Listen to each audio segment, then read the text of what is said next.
And Rosa Parks was not necessarily wealthy, but she was more established within the community. All right. So this is a photo from the Montgomery bus boycott. And so these are people who are walking to work or to their jobs or to church, whatever might be the case, during the time that they're protesting, the bus system in Montgomery. But in order for us to better understand some of the ways that nonviolence kind of emerges, I want us to kind of plant our feet, right?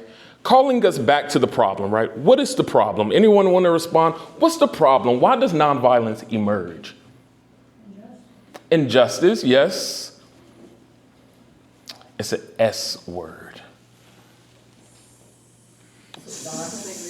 Segregation, yes, right? Nonviolence emerges because the issue of segregation is a national issue in which King and others are responding to and trying to figure out, how do we overcome this system of injustice, right? How do we manage it? How do we challenge it? How do we push back? And so one of the best ways to think about this is one of the most successful movements. Now, you might not think success when you hear the letter from Birmingham jail. You might, you may not.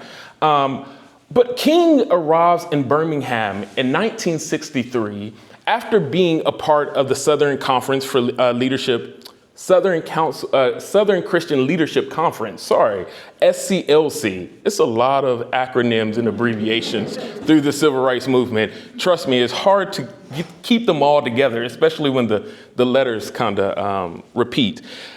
So King emerges comes to Birmingham in 1963 at the invitation of Fred Shuttlesworth.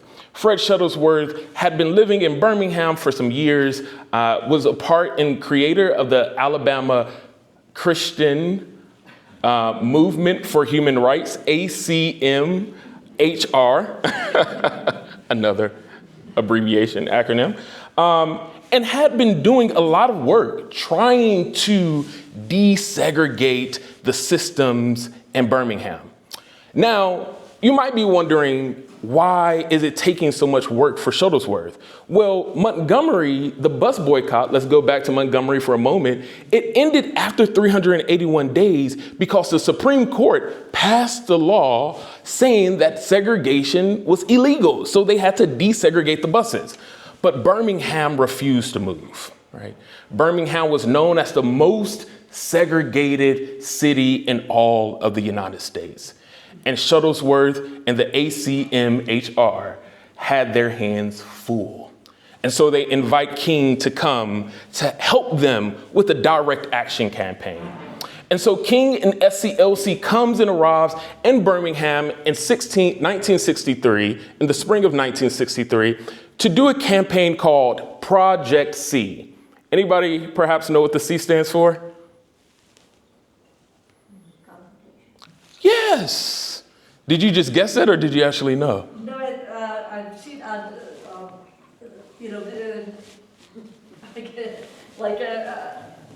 documentaries. Yeah, no, that's absolutely right. Good. Yeah. Project C stood for confrontation. Now, confrontation in the sense of King, Shuttlesworth, and other individuals who were involved in this movement were trying to confront the systems that were causing and keeping segregation in place, right? They wanted to protest by doing the same thing they had done in other places, such as Montgomery with the bus boycott. So King and his best friend, Ralph David Abernathy, many of you might know, streets named after him, who is a pastor in Alabama, actually also from Alabama. He moves to Atlanta following King, and they continue to do that work together here. King and Abernathy ends up going to Birmingham together, and they decide to lead a protest. And on Good Friday in 1963, April, they protested in downtown Birmingham, and as they were protesting, they were arrested. Anyone might guess why they were arrested?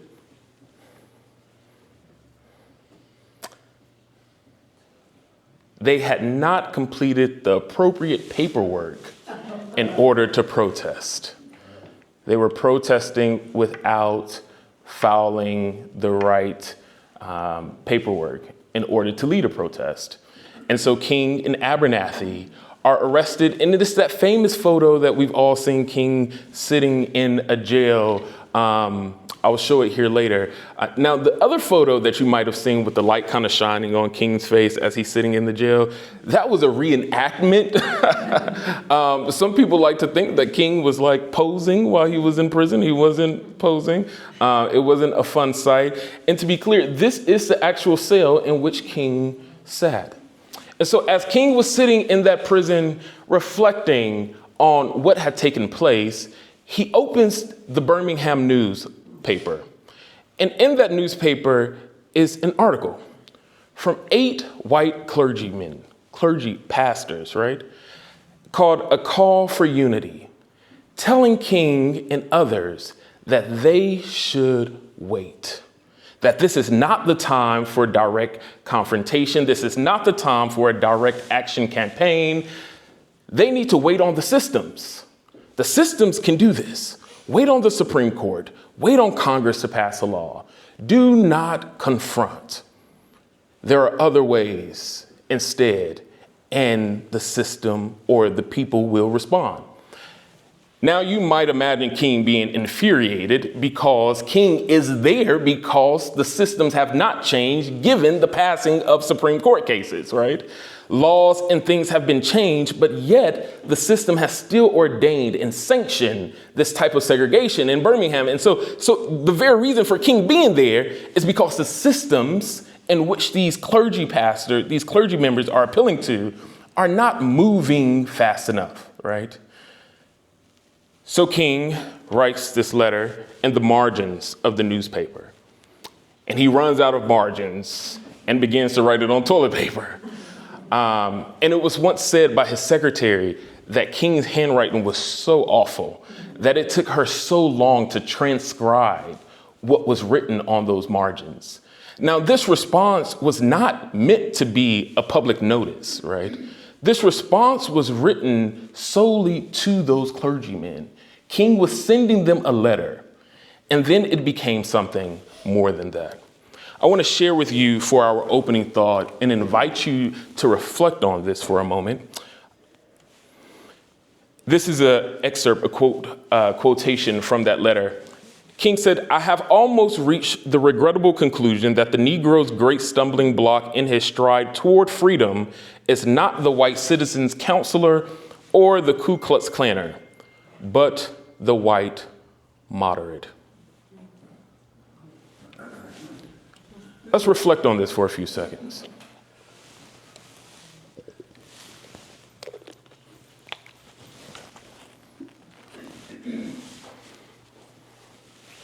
So how did we get here? All of a sudden, I've jumped from Montgomery in 1958 to 1963 to show you some of the confrontations that King is running up against, right? They're protesting, they're creating these projects, Project C, and other campaigns in order to respond to some of the injustices that are happening. But I want us to go back just for another moment to consider this philosophy of nonviolence and how it's unfolding. In 1958, King publishes his first book, which is called A Stride Toward Freedom. It is in this book which we were able to kind of think about the first session of Montgomery, what's happening, the backdrop, and things of that sort. This book is solely about that story. It's all about Montgomery and how King got there. But it's also the foundations for nonviolence. For the first time, King began to lay out and outline what this philosophy would become, even before he's actually, taking on some of these projects and creating many of these campaigns. So these are the 6 principles of nonviolence as King lays them out in A Stride Toward Freedom. You can also find them in an excerpt out of that book, which is known as a standalone chapter. It's called A Pilgrimage of Nonviolence. I can share that with you if you want, just let me know.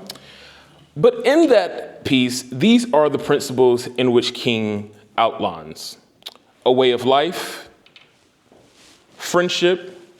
Nonviolence is about a courageous way of life. It's also about friendship. It's also interested in defeating injustice. It's something about unearned suffering. Love is greater than hate. And the universe is always committed toward justice, kind of pointing back to that quote we pondered at the end of last session, how the arc of the moral universe is bending towards justice, right? So let us go through these and then we'll talk about them on the other side, all right? How are y'all doing? Okay. Cool. All right, so the first principle, nonviolence is a way of life for courageous people. King here is troubling or bringing our attention to having us consider how nonviolence is not something that's solely passive, right? It is something that people who are courageous, who are committed, who are strong-willed are interested in taking up, right? The person who is simply thinking that nonviolence is some type of pacifist resistance, some type of passive, sitting back, just waiting for things to happen, has been misled. That is not what King understands nonviolence to be. Nonviolence takes a lot of work, right? It is the thing that I was mentioning earlier. It's not simply reacting, but thoughtfully responding, right? And that is not easy, right? In the letter from Birmingham jail, King writes, "We know through painful experience that freedom is never voluntarily given by the oppressor. It must be demanded by the oppressed." And it is in that same spirit that King is responding to those 8 clergymen, and also in the spirit of this first principle that King is trying to figure out, how do I call my fellow African Americans, Black Americans, how do I call them to be inspired to demand justice, right? How do I call others who are interested in showing solidarity to demand justice, right?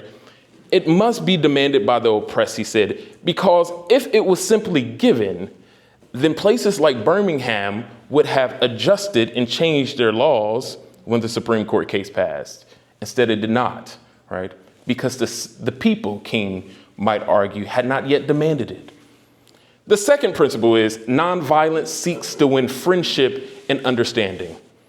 I think this is critical because most people, again, think that nonviolence is something that's passive, right? But nonviolence is interested in listening more than talking, right? It is interested in understanding who the person is on the other side of the issue, because it is a person, right? And we're committed in caring about how it's almost difficult to say what I'm about to say, but how to gracefully disagree. And I'm saying it's difficult because we watch it take place in modern day in Congress, right? Or in our political systems where we're just wondering, like, what happened, right? Like, how did we forget that the other side, the people on the other side are persons, right? There are so many ad hominems, so many attacks on the individual. And King is saying, no, that is not nonviolence, right? We have to be considerate that the people whose ideas we disagree with are people, right? In Stride Toward Freedom, King writes, "The end is redemption and reconciliation. The aftermath of nonviolence is the creation of the beloved community, while the aftermath of violence is tragic bitterness." Let me first say that, yes, these are 6 principles, and I am ordering them because they are ordered, right? King orders them, but there is no order to them, right? One of them can come before the other is what I'm trying to say. They don't have to go in a specific order, right? But what King is arguing here in Stride Toward Freedom is quite interesting to me because he immediately begins to talk about the beloved community. The beloved community for King, well, one might say that King began to discover what the beloved community was from Howard Thurman, who y'all will talk about next week, in his book, The Search for Common Ground. And Thurman goes and recovers this phrase from a philosopher, Josiah Royce, who was at Harvard at the time. And what Royce was trying to understand by the beloved community was that it was the power that God had given believers to overcome any type of trouble or suffering in their lives, right? This is kind of like that soul force that Gandhi was talking about, right? The beloved community is a community, a congregation, a convening of those who believe that God has given them the power to overcome anything through love, right? So love is central here. And we'll talk more about love later in this presentation, but also next when I come back in 2 weeks, because agape is the central motif for King. It's all about this God love, right? So when we hear the beloved community, think about God love, right? It's oftentimes we think about the beloved community as everybody just kind of walking together and we're just holding hands and skipping through the streets. But it's really about something about this God love. And we might think or take some time to reflect on what is that? What does that look like, right? The third principle is nonviolence seeks to defeat injustice or evil, not people. So in order to try to figure out ways of understanding and maintaining friendship with those who are on the other side, we have to find ways to gracefully disagree, but always still understand what the principle of one's positioning is, right? And that principle of one's positioning is to defeat injustice, right? It is to call out injustice. It is to call out evil. It is to speak truth to power. It is to stand in your right as a child of God, to love others and treat others and see them in ways that you want to be loved, seen, and treated, right? These videos never want to cooperate with me here. Okay, here we go. Maybe he'll say I'm a robot again. Let's see. No.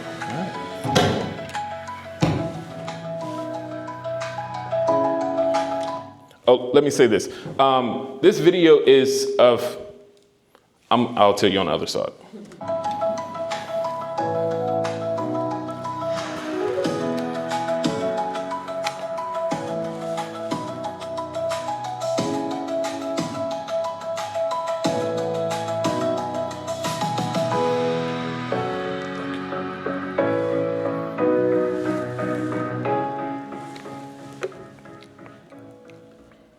Because honestly, when things happen, I just want to dive into folks.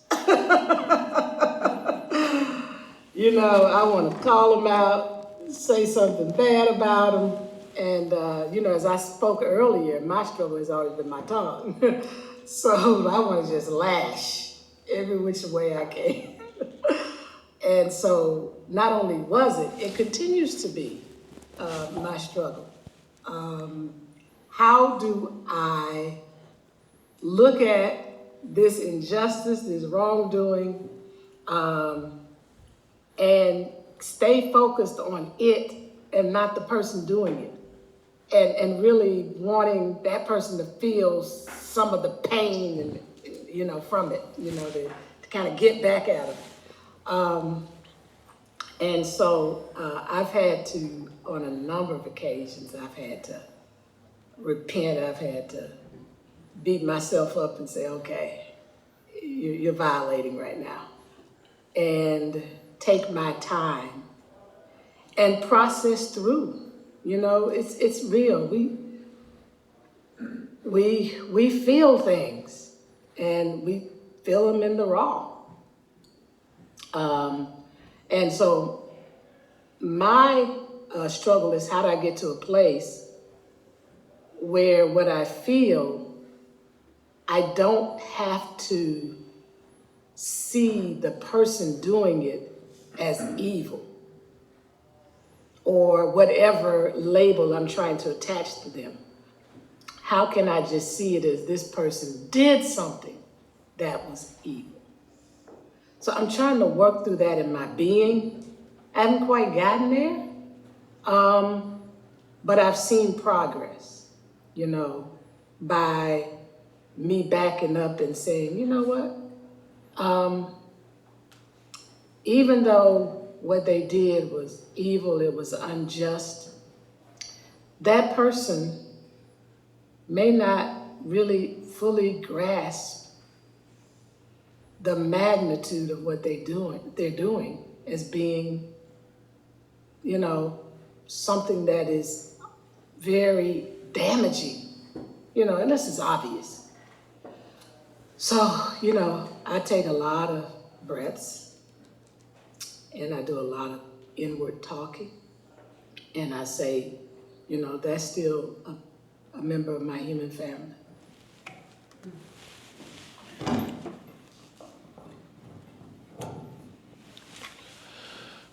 Everyone knows who this is. I just want to introduce her before she started speaking, and I should have done that. But this is the Reverend Dr. Bernice King, who is Dr. King and Mrs. King, Coretta Scott King, youngest daughter. We'll talk more about Mrs. King in 2 weeks because we would not have these 6 principles. We would not have the memory and the legacy of Dr. King had it not been for the fight of Mrs. King. And so in 2 weeks, we'll see how these 6 principles and how Miss King has converted these principles into practices, right? She created a praxis for people who are trying to figure out how to apply this philosophy. But back to Bernice King, it's about the people and realizing that they're a member of our human family. And that is the most difficult thing, right? The most difficult thing is to understand, trying to understand, that the person who we're disagreeing with is a person, but yet these people that we're in, a heated debate with are holding on to something that's so ugly, right? Something that's so evil, so unjust.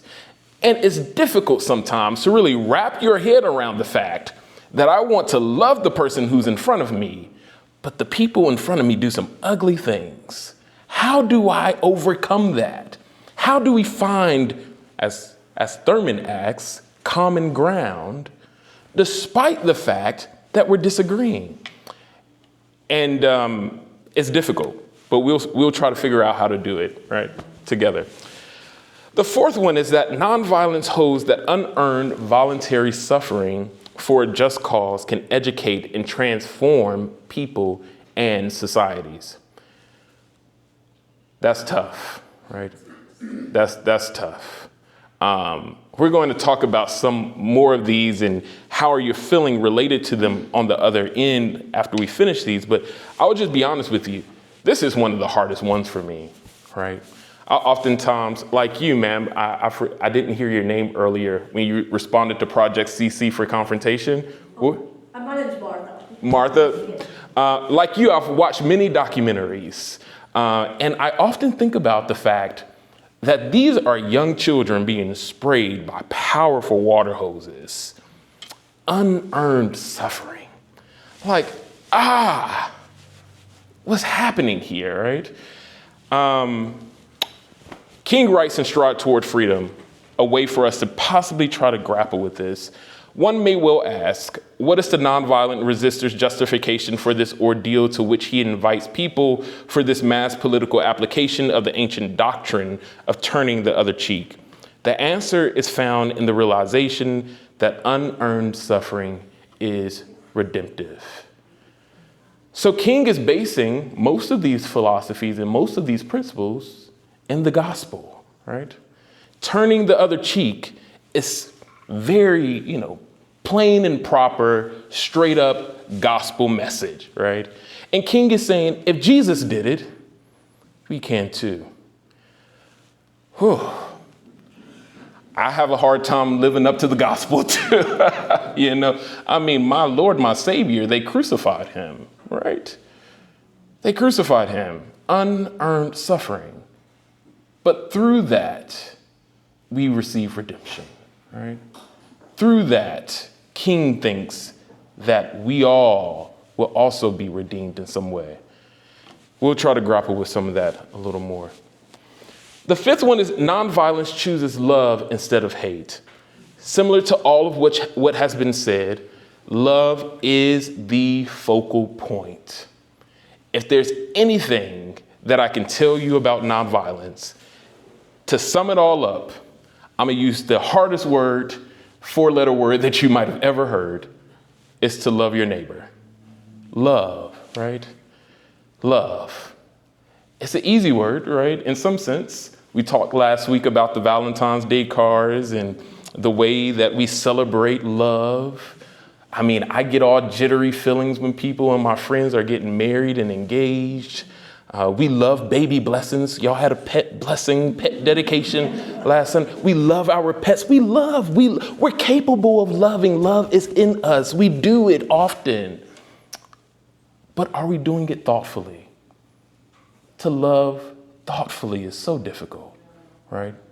Especially when I disagree with something someone has done or something that someone is doing, right? I might want to, like Bernice King said, rip them apart. But I have to realize that Jesus flipped tables, not people, right? There is some place for some righteous indignation, and we have to be careful with that, right? But love is still the centering focus. Love is what we're after. This is always a heartbreaking photo for me. Anybody know what this picture is? King's house. Yes. So on September 30th, 1956, King was at First Avenue. I think it's Avenue. I might be wrong here, so correct me if I am. It's at First Avenue, which is Ralph David Abernathy's church in Montgomery, collecting up tithes and offering, or taking up a collection plate for something that's going on in the movement. And Coretta Scott King and their only child at the time, Yolanda, was at home with another congregant, another parishioner. And Mrs. King and the parishioner were sitting in the front room while Yolanda was playing in the master bedroom in the back. And Miss King says, and she recites this in her autobiography, which I highly suggest that you purchase and read if you have not, that she was sitting in the living room and all of a sudden she heard something, a tick or something. And immediately she grabbed the parishioner, ran down the back hallway, and within a matter of seconds, boom, the dynamite cleared their front porch. It's heartbreaking. King said that he did not breathe, which is impossible, but you get the metaphor, right? He did not breathe from the moment he received the news at the church all the way to the house, trying to find out if his family was okay. Alabama had a very interesting relationship to these dynamite sticks, right? Another thing that was happening in Birmingham, and reasons why Project C was established or initiated, was that these dynamite sticks were being used and tossed on so many porches throughout Alabama. And the reason I'm bringing up this story is because there is a neighborhood that's called Dynamite Hill, because all of these Black burgeoning middle-class families were buying these nice homes, have some nice rose bushes and azalea bushes in the front yards and different things. And these dynamite sticks were just being thrown on their front porches and bombing their homes. And so there's a community still to this day called Dynamite Hill in Birmingham, because over 60 homes in that neighborhood was bombed with a dynamite stick, right? September 30th, 1956, the same fate also landed at the front door of Dr. King and his family's home. How do we choose love when such hatred exists? King comes out. I love this story. King comes out after all this takes place. He gets home. He greets his family. He takes in his family and loves on them. And about a mob, they say, of 300 to 500, this is what they say, I'm just quoting the numbers here, of Black folks appeared with shovels and hoses and pitchforks and all types of things, hammers, imagine, guns, weapons, infuriated, ready to go to war for this thing. And King kind of waves them off in a similar way. One might imagine Jesus calming the storms, right, with the disciples, and says, peace be still, right? No, we will not retaliate. Please go back home. I will be okay. And he and his family goes and live that night with one of the deacons from Dexter Avenue Baptist Church. So in the midst of a violent and ugly situation, having not breathed, taken a breath rather, from finding out the news all the way to home, seeing that his family is all right, seeing the infuriated mob, he's still in the midst of all of it. Imagine just being frazzled, right? King says, no, we will not respond with violence. We would choose love. The sixth principle is nonviolence believes that the universe is on the side of justice. We talked about this last week. The moral arc of the universe bends toward justice. And King puts it this way in a sermon in Strength to Love. It's called The Death of Evil Upon the Seashore. He's using the scripture right there in Exodus when the children of Israel, the sea had just been split, and they see all of the Roman army being, killed essentially by God by closing the sea back. King writes in this sermon, Christianity clearly affirms that in the long struggle between good and evil, good eventually will emerge as victor. Evil is ultimately doomed by the powerful, inexorable forces of good. Good Friday must give way to the triumphant music of Easter. Caesar occupied a palace and Christ a cross. But the same Christ split history into AD and BC, that even the reign of Caesar was subsequently dated by his name. Truth crushed to earth will rise again.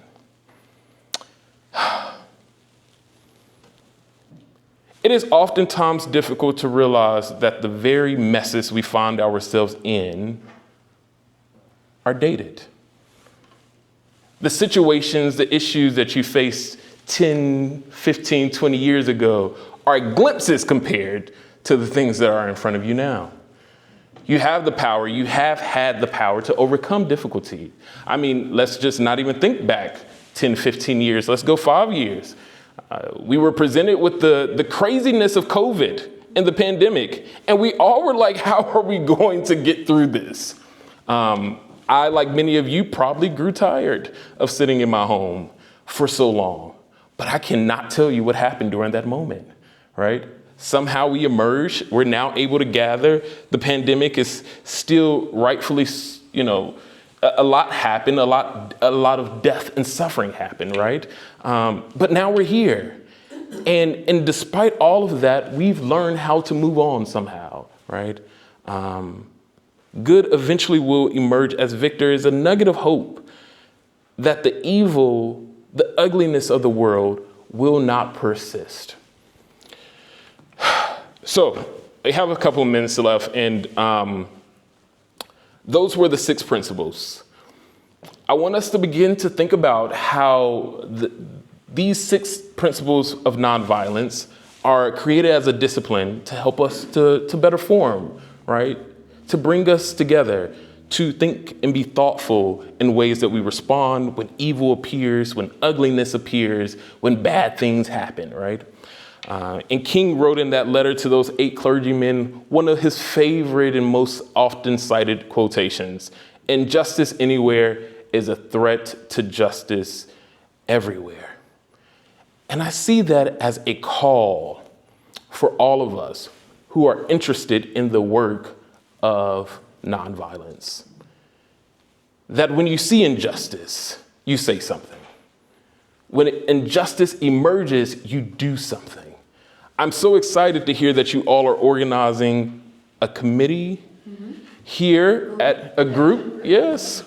Let's come up with a cool acronym, maybe. SCLC is already taken, but I'm sure you can find another one out there. I mean, it would be, unfair if you didn't, right? It's just, you got to live in the history of it all. But I imagine that group will be responsible for pointing out injustice when it appears, wherever it emerges, right? So these are the 6 principles of nonviolence. I've went through them to try to help you to understand what's happening, why it's happening, what King is up to. But what I would want you to do, and if we had a few more minutes together, I would do it with you, but this is your homework, right? I want you to think about, which principle you find most difficult to live with right now. Right now, which principle are you feeling resistance towards? Which one is giving you a little pushback?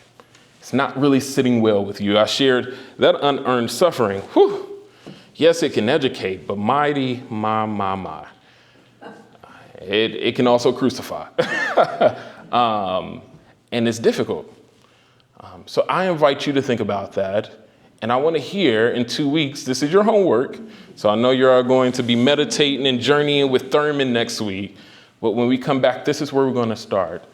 To begin to reflect on which principle are you resisting or feel some resistance toward in this moment? So we will wrap up this course talking about the praxis, right? Now what? Or so what? We know the history, we know the principles and the philosophy. How do we apply it? Where do we go, right? Where does nonviolence lead? Another good quote from King is, "Darkness cannot drive out darkness, only light can do that." And if we are really the followers of the gospel and of Christ, as we say we are, then it is our job to become the light in all places that are dark. So like these candles that are on the screen, how can you light up a room? What is it that you're being called to do? Where might you go? And what darkness, injustice, evil, ugliness will you thoughtfully call out? Any questions, any thoughts? Yes. Can you say your name one more time, please? I'm sorry. Suzanne. Suzanne, thank you. I just love number 4, and that in the final slide, you use the word transform. Yeah. Because I see it transforming myself as much as transforming the person. Yeah. Or maybe more. Quickly, Suzanne, Carmi told you all I study Kierkegaard, and one of Kierkegaard's favorite quotes, or one of the things he's most known for saying, is that the object of prayer is not to change God, but to change the one who prays, right? And if we think about suffering and prayer and all of the things we encounter in that way, as if these are the things that are changing us, not solely something that's changing others, then we realize that we're also benefiting from being a part of that friendship, that relationship, right? Sir? So one thing that's so striking to me about this material you've been through here, the letter from Birmingham jail, is the almost unbelievable brilliance of Dr. King in formulating it. The moral clarity, it's just otherworldly. It is otherworldly. Astonishing. Very much so. The brother is brilliant, was brilliant, I should say.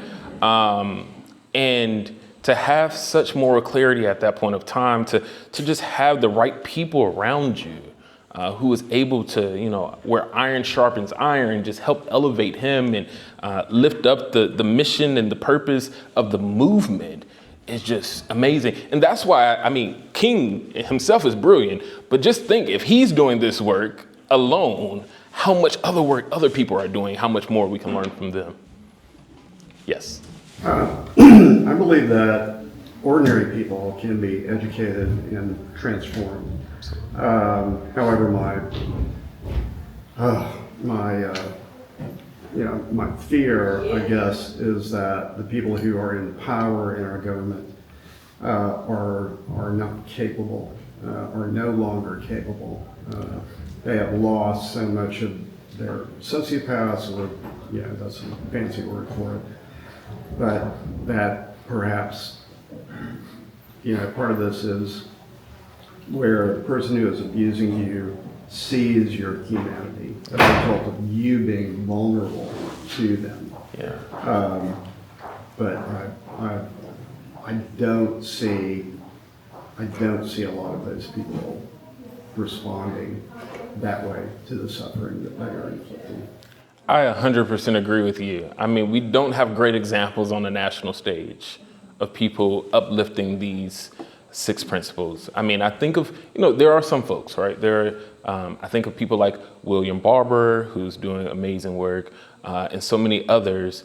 But when I think about the halls of Congress and on the political stage, it's just far and few, and all we can do is pray, but also educate, right? And I think, and I believe, I might add, that the project of democracy still has hope, right?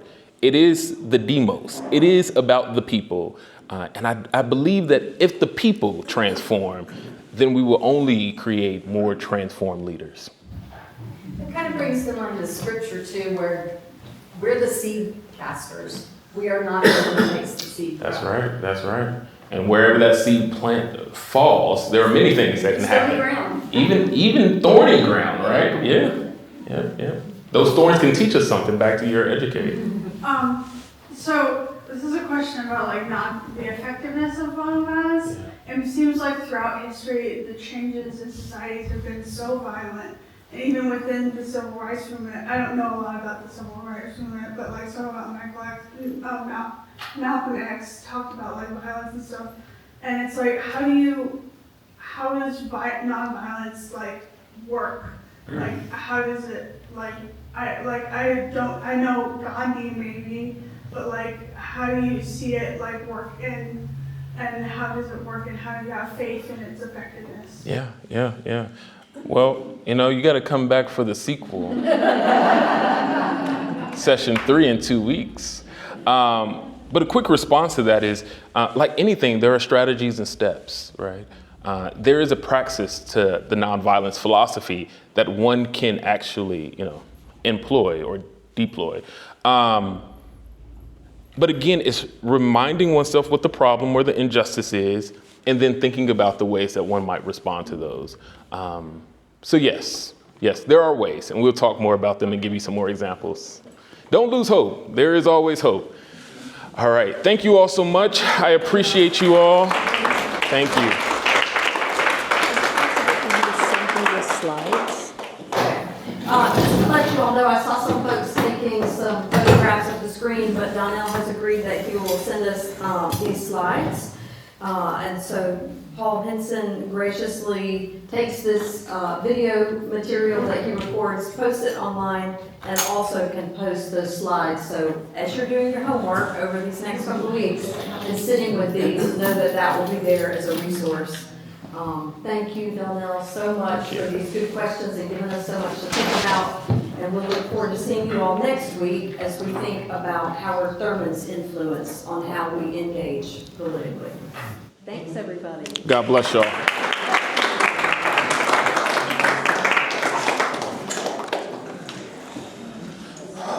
Thank you so much. This was fantastic.